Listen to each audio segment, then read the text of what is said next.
Hello again.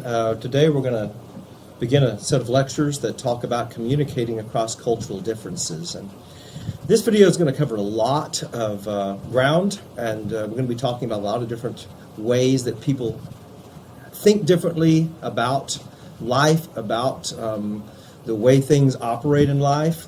And this is going to, we're going to cover a lot of ground, and just do the best you can, taking some good notes, taking note of these, and understanding that in each one of these comparisons that I'm about to make, this is not an either-or situation. In each one of the comparisons I'm about to make, what we're looking at is a continuum, where on the one end is one of these perspectives, on the other end is another end, one of these perspectives, and all along that timeline there are people.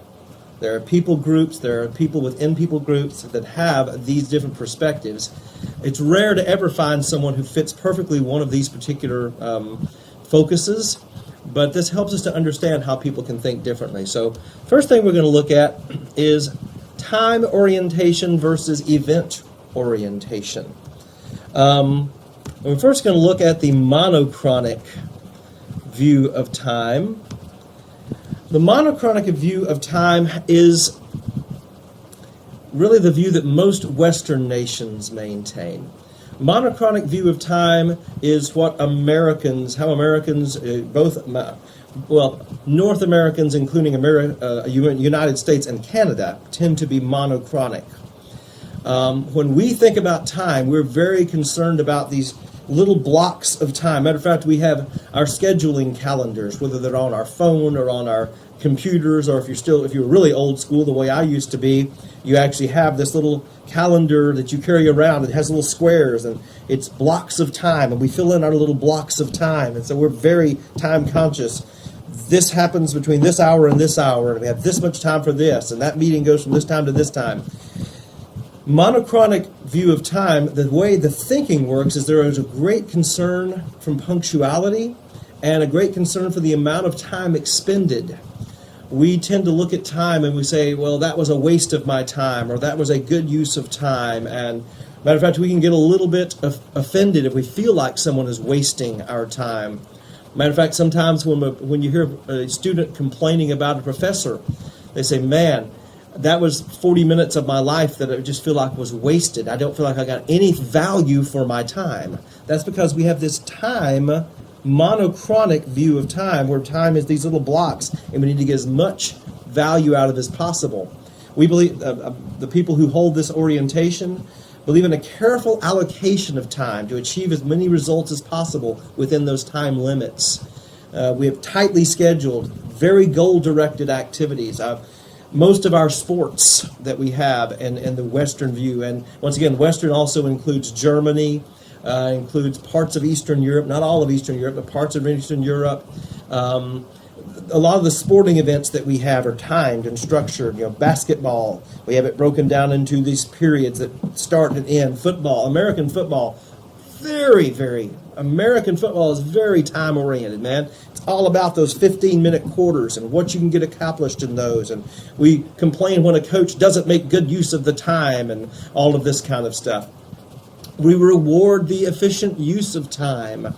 And we have a great emphasis on dates and on history being tied to those dates and specific periods and such. So, like I said, this is a time-oriented, and understand, this is how most Americans think. Now, I told you, I already mentioned once, we have this continuum. So in the United States, if you were looking at this continuum and it was all the way across there, most people in the United States fall more on the monochronic side of this time orientation. Now, you may be really severely monochronic. If you were military or grew up in a military family, you may be really strong monochronic. If you grew up in a little bit more of a family that didn't really worry about time and such, you may not be quite as much. So, but these time orientation, this affects the way people think, and it affects the way that people communicate. Now we're going to look for a minute at polychronic, or also known as event focus. The focus for a polychronic thinker is a concern with the details of the event, not really based on time. They're not worried about how long the event is going to take. They're more worried about having the event have everything in it it's supposed to have. A great example of this might be weddings. Weddings in the United States, our wedding ceremony, the aspect where we actually have the preacher and the husband and wife up there in front of the church and all of this kind of stuff, we have a very crisp, very clear-cut ceremony, and if it takes more than 25 or 30 minutes, we think it was a very long ceremony. And then after that, we have a reception. The reception might last maybe an hour or two, maybe 3 hours at the most, depending on what all you have involved, if you have these different activities planned and such. But more than 2 or 3 hours, we would consider that to be kind of peculiar. Now, some weddings might have an after-party motif or something like that that might go longer, but most of the time it's kind of focused on this. A wedding, I attended several weddings in Latvia. Actually, I participated in a few of them. The ceremony itself will last at least an hour and a half. I felt so sorry for that bride and groom sometimes because they were standing on that stage for an hour and a half. The speaker, the preacher, will actually preach a message during this particular ceremony. And it's a message and it's a command, and it has different blessings in it and different calls of commitment for the whole community and all that. So anyway, very, very big deal. They weren't worried about how long it was taking. They were worried about whether or not everything had taken place that's supposed to have taken place. You go to the reception. Now, first of all, the reception doesn't take place immediately. The reception begins maybe 2 hours after the wedding, and the reception will start at, say, 5 or 6 o'clock at night and last till 2 o'clock in the morning. And it's just people having fun and doing skits and doing this and doing that and having a roast and talking, and oh man, it just goes forever. But once again, they aren't worried about the time. They're worried about getting all the details of the event taking place. When it comes to considering the problem, they don't have, we tend to have a meeting, say this next hour we're going to focus on this. By the time this meeting is over, we're going to have a problem solved. They're willing to spend a day until everything's been considered and get the problem resolved. They're not really worried about scheduling. I've had several Hispanic friends, and they would say that, especially if they're from South America, they'd say, we talk about what time a church service starts. It starts, after everybody gets there, and then, maybe about after 30 minutes, maybe we'll sing a few songs, and then the pastor will get there, and after he gets there, we'll sing a few more songs, and then, he'll get up and maybe preach for a while, and there's just, my brain goes little explosions. No, the service has to start at 10:42 or, whatever else. It's this structure that we have. What time does it start? Well, it starts when everybody gets there. And so this mindset, totally different, very event-oriented. They don't worry about accomplishing things in a certain time. They worry about making sure the event takes place. And they're really focused on the present experience, what's going on right now, not the past or future, not really worried about dates and time and things like that so much. Now, here's the thing. It is not that one of these is good and one of them is bad. It's not that one of these is righteous and one of them is evil. It's very easy for us to look at especially if we're monochronic, we look at the polychronic and go, oh, wouldn't it be wonderful if our culture could be that way? And wouldn't it be great if everybody could just be more open and not be so worried about time? Wouldn't it? We tend to idealize that which we don't actually experience. Because imagine, you're standing in line at Starbucks, and the person serving you is polychronic. They're focused on the event, not on how much time it takes. After an hour and 15 minutes of waiting for your coffee, are you still excited about being polychronic? Let's say that they're working on road work out in front of your house. In the States, we start getting upset if it's been more than 5 or 6 weeks. What if it's been a year and they still haven't really done anything except tear up your street? That's what it was like when in Latvia, we had road work that in the States, this road work would have really literally taken a month. It took 18 months to get the road work done because they weren't monochronic. They were kind of a blended polychronic, monochronic, but because of that, they were more focused on getting whatever done. And so do not idealize one. And once again, if you're polychronic, don't assume that being monochronic is great either. We stress ourselves out because we're trying to make everything happen. So neither of these is automatically more godly than the other. And as a matter of fact, if you look across the world, you can see that there are many different focuses. You have the American view of time, Latin American view of time that's different, the Korean view of time, and then down here, this is actually taken from one of the textbooks written by a missionary who worked in the island of Yap. The Yapese are the least time-focused people in the world, as far as I know, and they will work for 15 minutes and then take a 3-hour break, that kind of focus. They're so unfocused on time. However, they were trying to build a church building, and they had the materials there, everything they needed, and it took them 6 years to build the church building. So for an American, that would drive us nuts to think it took 6 years. The Yappies, it'll be done whenever it's done. And in fact, God is a perfect blend of understanding time and event. He is not more American, he's not more Yappies, he's perfect, right in the middle. So as I said, don't assume that one is better than the other, but do understand that when you're dealing with different cultures and communicating with different cultures, their view of time is going to have a profound effect on how they understand things. Another area that we have to deal with is high context and low context communication. High context communication is not American. It's not from the United States. It's not from Germany. High context communication is really more, the high context is more like in the Far Eastern countries, in China, Japan, Korea. They're high context. And the reason it's called high context is because it is not necessarily the words that are spoken that matter. It's the context in which the words are spoken that matter. It's not the what is said, it is what is not said. It's not what is said, it's how it is said. So for a high context speaker, meaning is found in the situation, in relationships, and in the internalized beliefs, values, and norms that these people hold. They are very polite, very indirect. They avoid direct confrontation. They avoid losing face. You would never confront someone about something. Anytime that you had a disagreement, the disagreement would be dealt with in the most indirect way possible. And once again, what is not said is often more important than what is said. A great example of this, I had a friend who worked in the Far East, and he learned about these things, but at first he would be talking to someone, and he would say, hey, I have got to move from my apartment this next week. Could you, and he'd be talking to his friend from that country, he said, would you be able to come, and would you be able to help me to move my things this weekend? The person's response would be, oh, yes, of course, yes, I would love to. Now, my brother, he is coming from the village this weekend, and he is going to be here just this weekend, and I will see him, and it's going to be a wonderful time to spend with my brother. What an American heard was, yes. What the person said was, yes, you are my friend. Yes, you are very important. No, I can't help you because my brother is coming to town. Their yes meant no, but it was because of the context that it meant no. And if you're going to work with people from this, you're going to have to learn high context communication, because it doesn't make sense to the low context people.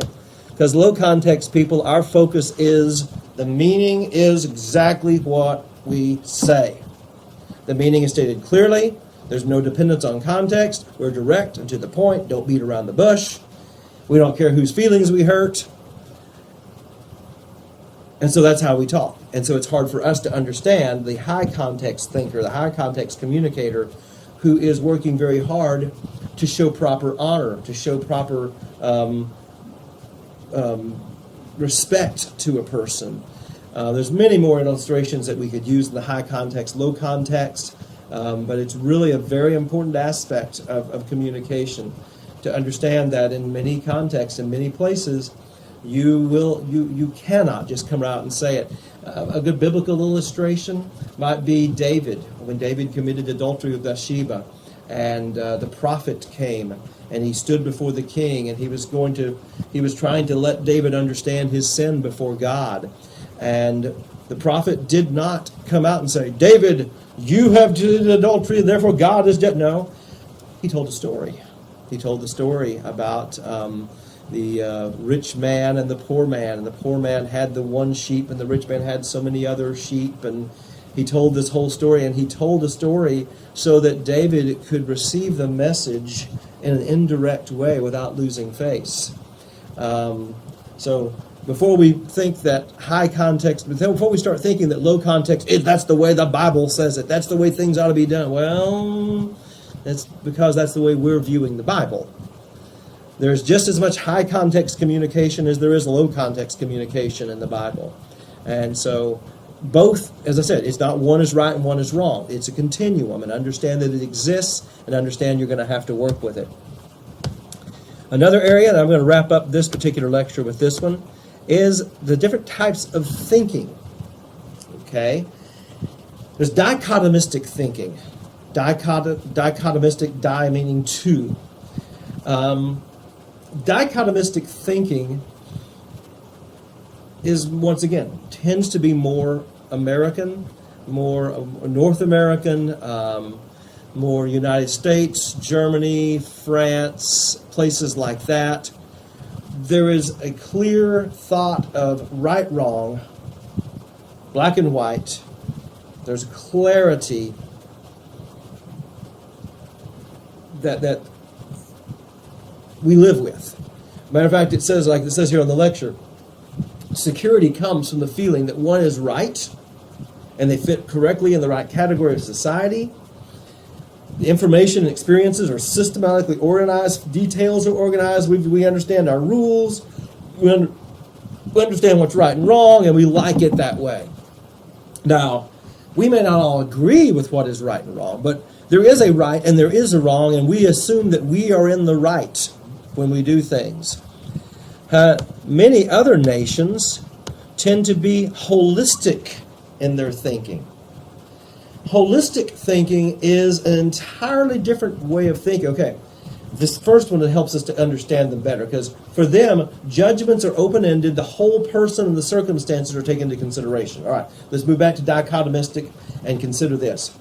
Let's say that there's been a pastor, and he's been a good man. He's lived a good life. He's been a pastor for 35 years. He's been faithful to his wife and to his children for 35 years. And then, in a moment of weakness and some stupid situation, this pastor commits adultery. And once again, this is an idealized situation where he's only done it just this once and just this situation. Dichotomistic thinkers, like us, like me, we look at that and we say, boom, that guy is wrong, he's in sin, he's in darkness, everything that's ever happened in his life before this is meaningless, because he is now in the wrong. He used to be on the white side, now he's on the dark side. Now he has committed sin, now he's separate from God, and we don't... Okay, that's dichotomistic thinking.